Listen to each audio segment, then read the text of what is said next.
everyone, and welcome to another video of our new series called Faith versus Modernity. And today I'm going to speak to you about one of the common phrases that you hear nowadays. And it's one that women say that goes like this: men are all the same. So this is what we're going to speak about today. And first of all, to debunk this phrase, yes, men are all the same. Biologically speaking, that is. Men have the XY chromosome.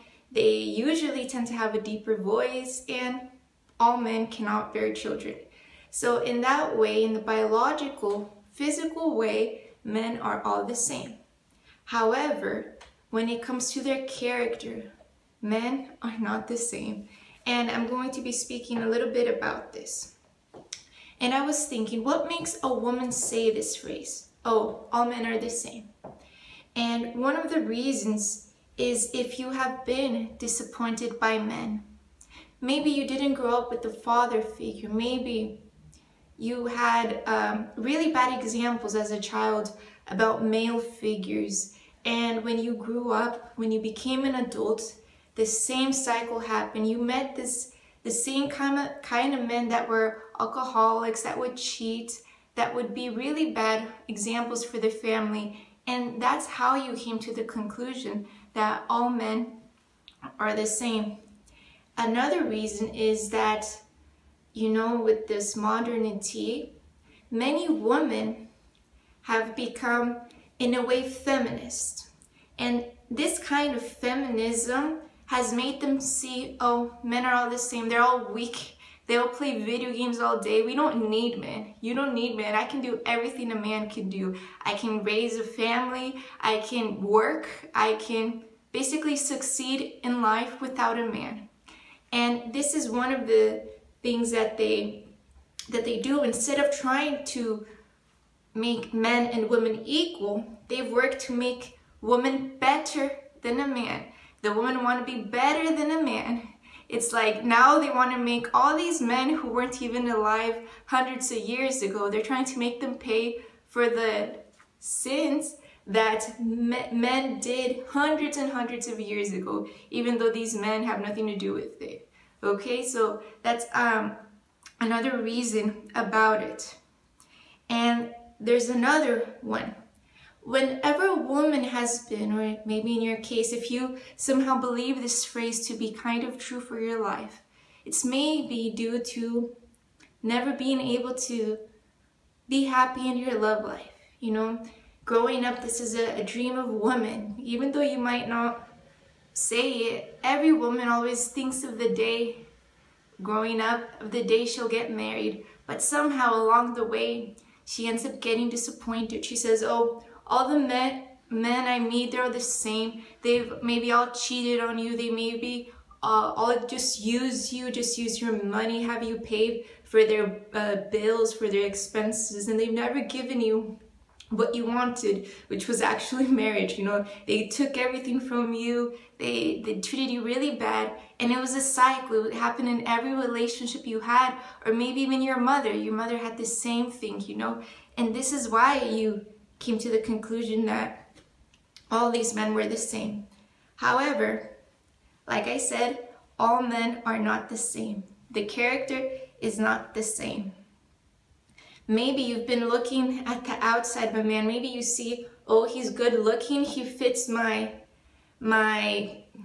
he fits into what I consider the ideal man. On the outside, he may be a pretty boy, right? But in the inside, the way he treats you, I've always heard that the way a man treats his mother, the way he treats her is the same way he would treat you.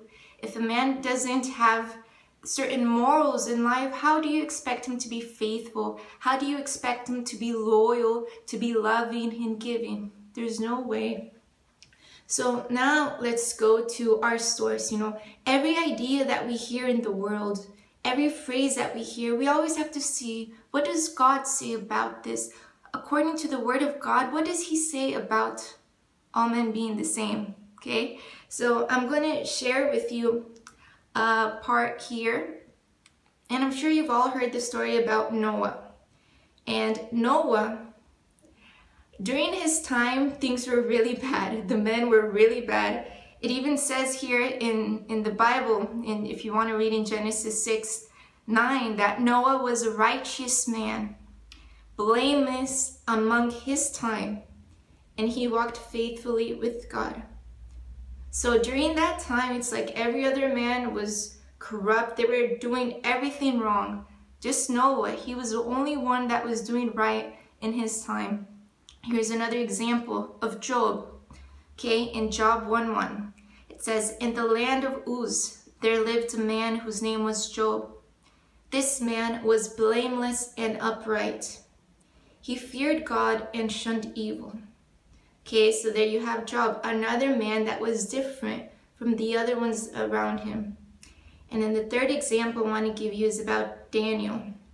Okay, so Daniel, in the book of Daniel 1:8, it says here that he resolved not to defile himself with the royal food and wine.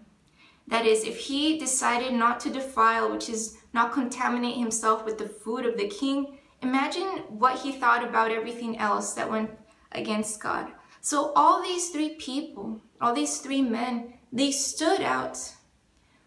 Of course, there was a lot of men that were bad, that were doing bad things, but these were some of the men that stood out, and they were different. Why?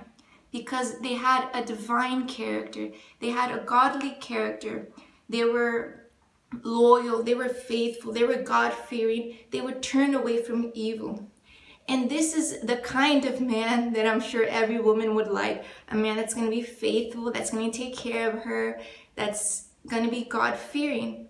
But in order for you to have this kind of man, you also have to be this kind of woman. You have to be a woman that's loyal, that's faithful. You know, it's funny, the women say, you know, all men are the same when they get disappointed.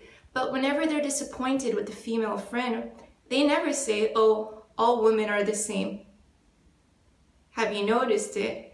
It doesn't make sense. So we're kind of judging or kind of being biased towards it. So we can't do that. So we've got to also overcome any trauma in order for you to get this godly man. And when I say godly, I'm not saying just a man who comes up to you and says, oh, I'm a Christian and I go to church. No, this does not really make a man godly. The Bible tells us that you will know a tree by its fruits. So you have to see how this person is, the fruits it is. If this person has God is in their daily life, or if it's only a 1 week thing. You know, going to church doesn't make a person godly. Just like they say being in a garage doesn't make a person into a car. So going to church is not going to make you a godly person.